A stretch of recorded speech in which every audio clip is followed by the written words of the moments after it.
Halo sahabat biologi, pada video kali ini kita akan mempelajari materi tentang virus.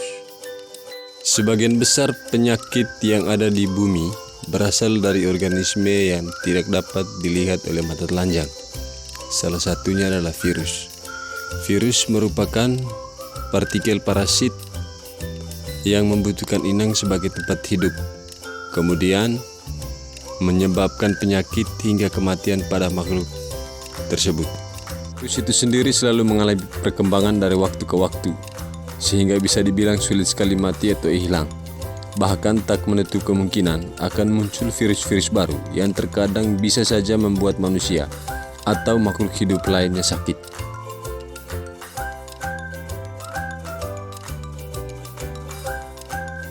Materi kali ini kita akan membahas dua tujuan pembelajaran. Yang pertama, mengidentifikasi ciri-ciri virus, dan yang kedua, menganalisis proses replikasi virus.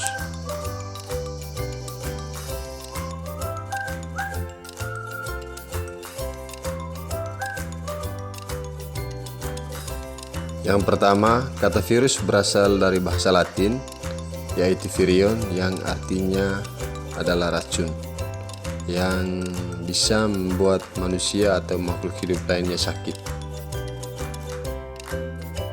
Yang kedua, virus merupakan sebuah partikel karena tidak memiliki sel dan dapat menginfeksi pada sel hidup. Dan selanjutnya yang ketiga, virus juga merupakan partikel parasit yang membutuhkan inangnya untuk dapat memperbanyak diri.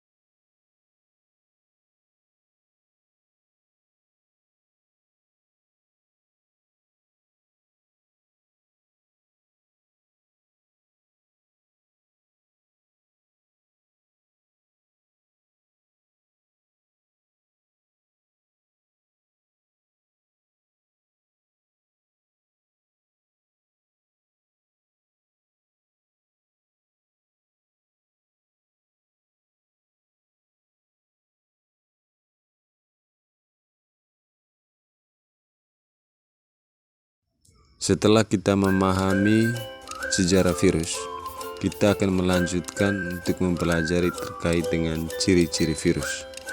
Yang pertama, virus hanya memiliki satu jenis asam nukleat saja, berupa DNA atau RNA, untuk dapat berkembang biak pada sel inang. Ciri yang kedua, ukuran tubuh virus sangat kecil, yaitu antara 25-35 nanomikron, sehingga virus tersebut hanya dapat dilihat dengan menggunakan mikroskop elektron. Ciri yang ketiga, virus bersifat parasit obligat, artinya virus hanya dapat hidup dan berkembang biak apabila dia menempel pada inang atau menemukan inang. Ciri yang keempat adalah virus merupakan makhluk metaorganisme, artinya virus dapat dikatakan sebagai makhluk hidup karena dia dapat berkembang biak, dan virus juga dapat dikatakan sebagai benda mati karena dapat dikristalkan. Selanjutnya, virus memiliki berbagai bentuk tubuh. Ada yang berbentuk seperti benang, ada yang berbentuk batang, ada yang berbentuk polihedral, dan lain sebagainya.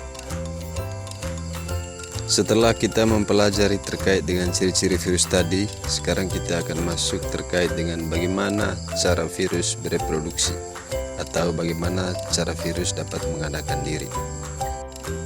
Untuk itu, mari kita memahami penjelasan berikut ini. Replikasi virus atau reproduksi virus terjadi melalui dua siklus, yaitu siklus litik dan siklus lisogenik. Yang pertama, kita akan membahas terkait dengan siklus litik. Pada siklus litik itu terjadi melalui beberapa tahapan. Tahapan yang pertama pada siklus ini adalah tahapan adsorpsi. Adsorpsi ini merupakan tahap penempelan virus pada sel inang. Tahapan ini terjadi karena virus memiliki serabut ekor yang menempel pada bagian reseptor spesifik sel inang. Tahapan kedua yaitu tahapan penetrasi atau tahapan injeksi. Pada tahap ini, selubung ekor berkontraksi sehingga jarum penusuk di bagian ujungnya membentuk sebuah lubang yang menembus dinding sel dan membran sel inang. Selanjutnya, sel inang menginjeksikan materi genetiknya ke dalam sel bakteri. Tahap yang ketiga yaitu tahap sintesis. Tahap sintesis merupakan tahapan pembentukan komponen virus. Tahap ini diawali dengan pembentukan protein atau enzim yang akan menghancurkan DNA sel bakteri, sehingga enzim yang digunakan untuk menggandakan DNA virus. Setelah DNA virus digandakan, selanjutnya dibentuk protein-protein penyusun kapsid, rakitan ekor, serta lisozim atau enzim yang dibutuhkan pada tahap lisis. Tahap yang keempat yaitu tahap perakitan. Pada tahap ini terjadi perakitan partikel virus baru dari komponen-komponen yang dibuat di tahap sintesis. Kapsid, materi genetik, dan bagian ekor akan dirakit menjadi partikel bakteriofag di 4 utuh. Tahap terakhir pada siklus litik ini itu adalah tahap lisis. Tahap ini merupakan tahap pemecahan sel inang. Bakteriofag akan menggunakan lisozim pada bagian ekornya untuk menusuk dinding sel bakteri sehingga menjadi lemah dan berlubang. Dinding sel bakteri yang lemah dan berlubang akan menyebabkan cairan dari luar sel bakteri masuk ke dalam sel sehingga sel bakteri mengembang sehingga pecah dan akan mati. Jadi itulah penjelasan singkat terkait dengan replikasi virus secara litik.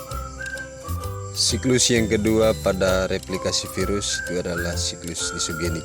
Siklus lisogenik merupakan mekanisme replikasi virus melalui penyisipan materi genetik virus pada materi genetik inang.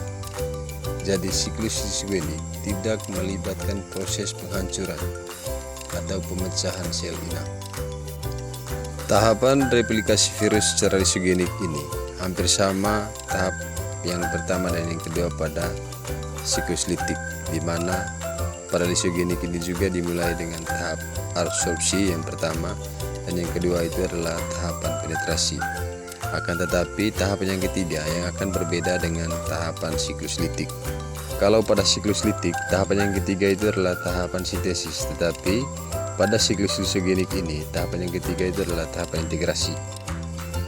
Tahapan integrasi disebut juga sebagai tahapan penggabungan. Setelah melalui tahap penetrasi, DNA virus yang telah diinjeksikan ke dalam sel bakteri akan diintegrasikan atau digabungkan pada bagian tertentu dari materi genetik sel bakteri sehingga terbentuk profag. Selama dalam kondisi profag, materi genetik virus akan dipertahankan dorman atau diam dan tidak aktif, serta tidak akan diterjemahkan sehingga sel inang tidak akan sadar kalau materi genetiknya telah disisipi atau telah digabungkan oleh materi genetik virus. Tahapan yang terakhir pada tahapan lisogenik ini itu adalah tahapan multiplikasi sel inang, yaitu tahap multiplikasi sel bakteri melalui pembelahan sel. Jadi sel bakteri akan menggandakan materi genetiknya melalui pembelahan sel. Hal ini menguntungkan bagi virus, sebab dengan proses ini materi genetik virus akan ikut tergandakan. Akibatnya, setiap sel anak yang dihasilkan dari pembelahan bakteri juga akan mengandung profag atau virus, atau dengan kata lain terinfeksi juga oleh virus. Dalam kondisi tertentu, sel inang yang mengandung profag atau virus ini dapat melemah akibat berbagai faktor. Contohnya, saat sel bakteri terpapar sinar ultraviolet, maka virus akan terlepas dari materi genetik bakteri dan akan memasuki siklus litik yang menyebabkan lisis pada sel bakteri tersebut. Jadi seperti itulah terkait dengan tahapan lisogenik